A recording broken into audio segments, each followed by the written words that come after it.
When your soul is weary, God is trying to speak to you. There are seasons when you wake up and nothing is technically wrong, yet something deep inside you feels tired. Not the kind of tired that a good night's sleep can fix. Not the kind that comes from working too much or carrying too many responsibilities. This weariness sits lower than your thoughts and heavier than your emotions. It lives in your soul. You still believe, you still pray, you still show up. But everything feels slower now. Your joy doesn't rise as quickly. Your prayers don't flow as easily. Even worship feels like effort instead of overflow. And quietly, without saying it out loud, you begin to wonder why something that once felt alive now feels heavy. Many people assume this kind of weariness means they're drifting away from God. But Scripture shows us something very different. Again and again, the Bible reveals moments where God draws near not through excitement or strength, but through exhaustion, stillness, and spiritual fatigue. There are times when God does not interrupt your weariness. He uses it. A weary soul is not a sign that God has left you. Often, it's a sign that He is trying to get your attention in a deeper way. When noise fades, when motivation weakens, when you no longer have the energy to pretend everything is fine, the heart becomes honest. And honesty is where God speaks most clearly. This kind of weariness strips away shallow faith. It removes the masks, the formulas, the polished prayers. What remains is something raw, something real. And that is exactly what God desires. Not your performance, not your strength, not your ability to hold it all together. He wants you as you are when you no longer have the energy to impress or explain. If your soul feels tired right now, you are not failing. You may be listening without realizing it. God often speaks not when we are rushing forward, but when we finally slow down enough to feel the weight we've been carrying. This weariness may not be a warning. It may be an invitation. Weariness may not be a warning. It may be an invitation. And if you lean into it instead of running from it, you may discover that God has been speaking all along, waiting for the moment your soul became quiet enough to hear Him. Number 1. Soul weariness is different from physical exhaustion. There is a kind of tiredness that sleep can fix, and then there is a kind that sleep never touches. The Bible makes this distinction clear, even if we often ignore it. You can rest your body and still wake up feeling empty inside. You can slow your schedule and still feel drained. That's because what you're experiencing isn't physical exhaustion, it's soul weariness. Physical tiredness comes from doing too much. Soul weariness comes from carrying too much. It happens when your spirit has been holding weight it was never designed to bear. Expectations, disappointments, unanswered prayers, silent grief, pressure to stay strong, pressure to stay faithful, pressure to not question God even when your heart is struggling. Over time, these things settle into the soul, and they begin to drain life from the inside out. Scripture shows this again and again. David didn't just cry out, "My body is tired." He said his soul was downcast within him. Elijah didn't collapse because he ran too far. He collapsed after a spiritual battle, when the emotional and spiritual weight finally caught up with him. Jeremiah didn't quit because his work was hard. He quit because his soul felt crushed by the burden of carrying God's message in a hostile world. These were not weak believers. These were deeply connected servants of God who reached moments where their souls could not keep pretending everything was fine. One of the dangers of soul weariness is that we try to fix it the same way we fix physical fatigue. We rest more, distract ourselves, stay busy, or numb the feeling. But soul weariness is not cured by escape. It requires attention. It requires listening. It requires recognizing that something inside you is asking for more than relief. It's asking for truth. Often your soul becomes weary when it has taken on roles God never assigned to it, trying to control outcomes that belong to Him, carrying guilt He already forgave, holding responsibility for other people's choices, trying to be strong enough so God doesn't have to intervene. The soul was never meant to be the source, it was meant to stay connected to the source. When your soul grows weary, it is not betraying you. It is signaling that something is out of alignment. And God allows that signal because He cares more about your inner life than your outward appearance. He would rather slow you down than let you live disconnected from Him while appearing faithful. If your weariness doesn't make sense on the surface, that's because it's deeper than the surface. Your soul is speaking, and before it ever speaks to you, God is already speaking through it. Number 2. God often speaks loudest when your strength is gone. There are moments when God speaks through clarity, and there are moments when He speaks through collapse. Scripture shows that some of the most significant encounters with God happened not when people were strong, confident, or in control, but when they had reached the end of themselves. When strength fades, the noise of self-reliance finally quiets, and that silence becomes holy ground. As long as you still have energy to push, fix, explain, or endure on your own, it's easy to mistake movement for faith. But when your strength runs out, something changes. You stop performing. You stop pretending. You stop relying on momentum. And in that place, God often begins to speak in ways He couldn't before. Not because He was silent earlier, but because you were not yet ready to listen. The Bible repeatedly reveals this pattern.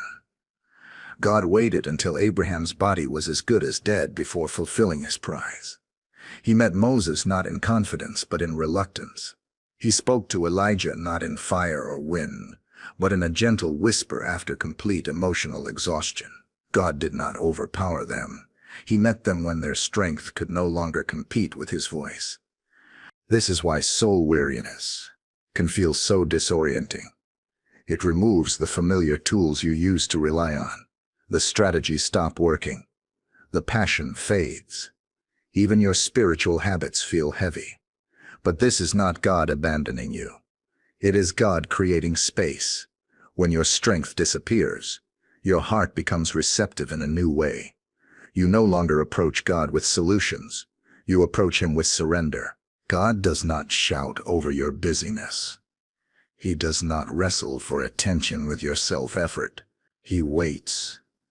He allows strength to fade so that trust can deepen. That's why Scripture says, "Be still and know that I am God." Stillness is not inactivity. It is the moment when control finally loosens its grip. If you feel weaker than you used to, that weakness may be the very place where God is drawing closest. He often speaks loudest not when you are standing tall, but when you are finally kneeling, not in defeat, but in dependence. Number 3. A weary soul is often being redirected, not rejected. One of the most painful assumptions we make in seasons of soul weariness is that God is displeased with us. We interpret the heaviness as rejection, as if God is pulling away, closing doors, or withdrawing His favor. But Scripture reveals something far more loving. Very often, when your soul grows weary, God is not pushing you away. He is redirecting you. There are paths that look faithful on the outside, but quietly drain the soul on the inside. Responsibilities God never assigns. Expectations placed on you by people rather than by Him.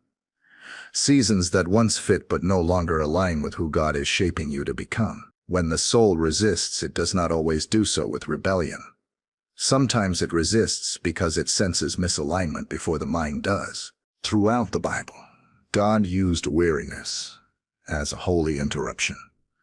He slowed Moses when leadership became too heavy for one man to carry. He stopped Elijah, not because Elijah failed, but because Elijah was running on adrenaline instead of obedience. He isolated Paul at key moments, not as punishment, but as preparation. In each case, weariness became the pause that protected them from continuing in a direction that would eventually broken them.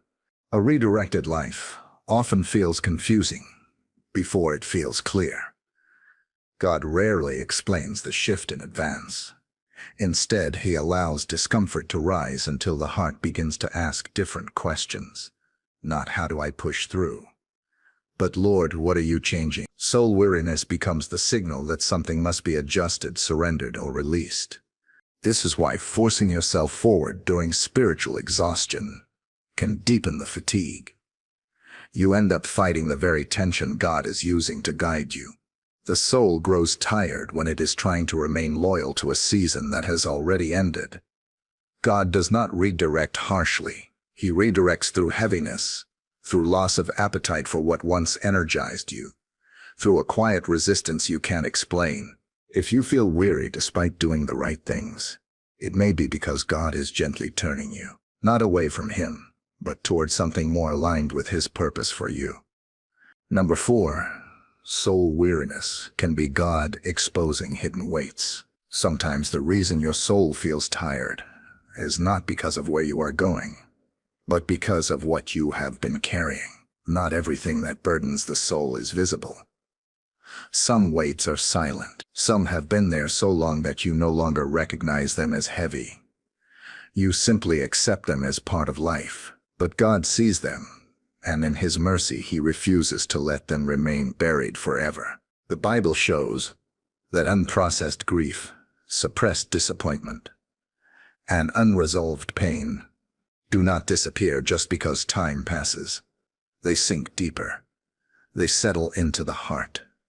And over time, they drain spiritual strength. When God allows soul weariness to surface, He is often bringing these hidden weights into the light, not to shame you but to heal you. Many believers learn how to function without ever learning how to feel. They stay faithful, responsible, committed while quietly ignoring the pain beneath the surface. But God is not interested in a faith that survives by avoidance. He wants wholeness, not just endurance. Weariness becomes the moment when the soul can no longer carry what it has been hiding. Scripture makes a clear distinction between condemnation and conviction. Condemnation crushes and accuses. Conviction invites and restores. When God exposes hidden weights, He does not say, "You should have handled this better." He says, "You don't have to carry this alone anymore." The heaviness you feel is not punishment. It is the pressure of truth pressing gently against your heart. This is why soul weariness often brings unexpected emotions to the surface. Old memories return. Tears come without warning. Anger, sadness, or confusion rise even when nothing obvious has changed. These are not setbacks. They are signs that God is doing deeper work than surface-level comfort. He is reaching places you could not access on your own. If your soul feels tired for reasons you can't explain, ask yourself what has gone unspoken, what has gone unhealed, what you've learned to live with but God is now inviting you to release. He exposes weight not to weaken you, but to free you. Number 5. When your soul is weary, God is calling you back to dependence. Soul weariness often reveals a quiet shift that happens over time. A shift from dependence on God to turn on yourself. It rarely happens intentionally. It happens slowly, through responsibility, through experience, through learning how to manage life and faith efficiently. You still believe in God, but without realizing it, you begin to rely more on your strength than on His presence. The Bible shows that even good things can become dangerous when they replace dependence. Serving God, helping others, staying disciplined, being faithful, none of these are wrong. But when they are carried without continual surrender, they begin to drain the soul. Spiritual burnout does not always come from sin. It often comes from carrying holy work with human strength alone. This is why Jesus didn't invite the strong, the capable, or the successful to come to Him for rest. He invited the weary. He spoke directly to those who were exhausted from trying to hold everything together. His invitation was not to try harder, but to come closer, not to perform better, but to receive. Dependence is uncomfortable because it strips control. It forces you to admit limits. It requires you to stop being the source and become the receiver. And for many believers, that is the hardest spiritual posture of all. We would rather be tired than vulnerable.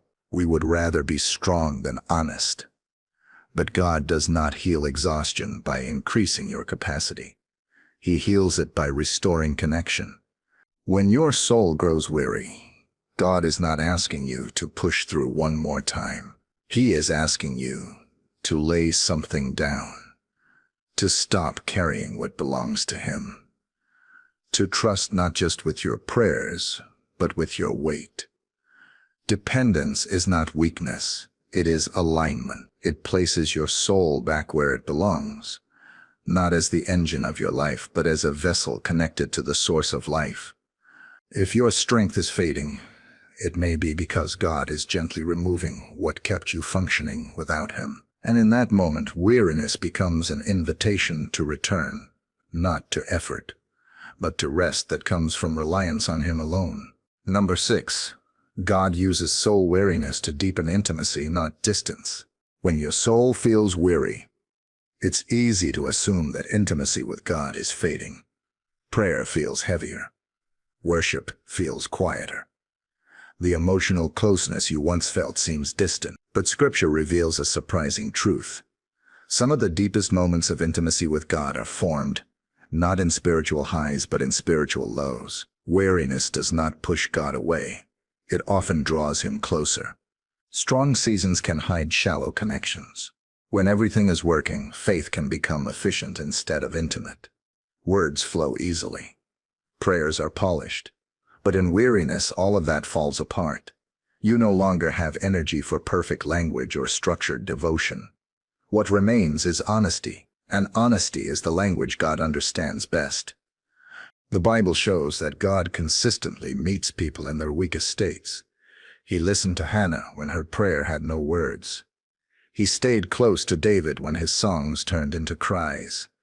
He walked with the disciples not when they were confident, but when they were confused and afraid. God is not intimidated by your exhaustion.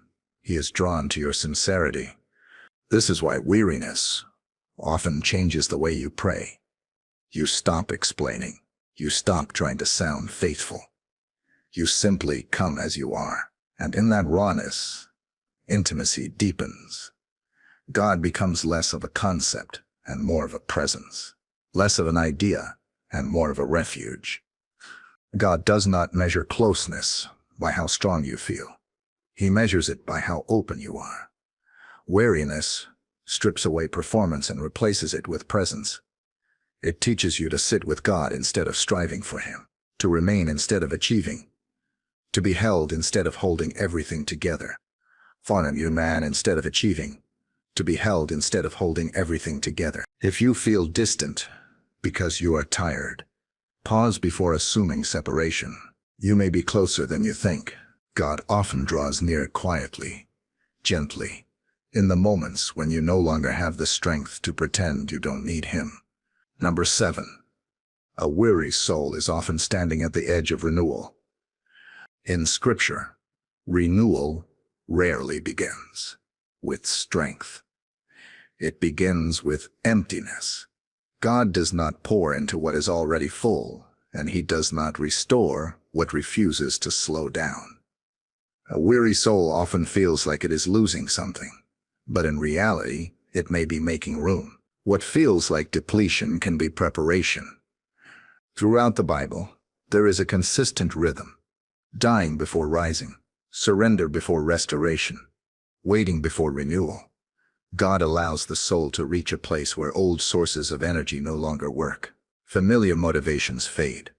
Previous passion no longer sustains. This is not because God has removed life, but because He is changing its source. Renewal does not always look dramatic. Sometimes it comes quietly through clarity rather than excitement, through peace rather than adrenaline, through depth rather than intensity. God often strips away what once fueled you so that what truly sustains you can take root. The soul must release old patterns before it can receive new life. Waiting becomes sacred in these seasons. When you stop rushing towards solutions, waiting itself becomes worship. Trust is no longer proven by activity, but by stillness, by remaining faithful, even when the feeling is gone. God honors this kind of waiting because it reflects trust without reward. If your soul feels weary right now, do not assume you are far from renewal. You may be standing closer to it than ever before. God often renews not by giving you back what you lost, but by giving you something deeper than you ever had. And when renewal comes, it will not just refresh your strength, it will reshape your soul. Conclusion. There are moments when weariness feels like a warning, as if something has gone wrong in your faith. But Scripture gently reveals something else. A weary soul is often not breaking. It is listening. It is slowing down enough to notice what strength once covered and noise once hid. God is not disappointed in you for feeling tired. He is not distant because your prayers feel quiet or your emotions feel heavy. He is present in the stillness, working beneath the surface, speaking in ways that require patience rather than urgency. Weariness does not mean God has stopped moving. It often means He is moving deeper. The soul grows weary when it can no longer survive on habit alone, when faith must become real again, when trust must replace control, when presence must replace performance. And in that transition, discomfort is unavoidable, not because God is cruel, but because growth reshapes what once felt familiar. If you are in a season where your soul feels heavy, do not rush to escape it. Ask what God might be revealing. Ask what He is inviting you to release. Ask where He is calling you to depend rather than strive. This weariness may be the language He is using to draw you closer than ever before. God does not waste these moments. He does not ignore tired hearts. He meets them. He restores them. And when He renews your soul, it will not be superficial or temporary. It will be rooted, steady, and deeper than before. So if your soul is weary, listen carefully. God may be speaking not in thunder, not in urgency, but in the quiet invitation to come closer. Lay your burdens down and rest where your soul was always meant to belong.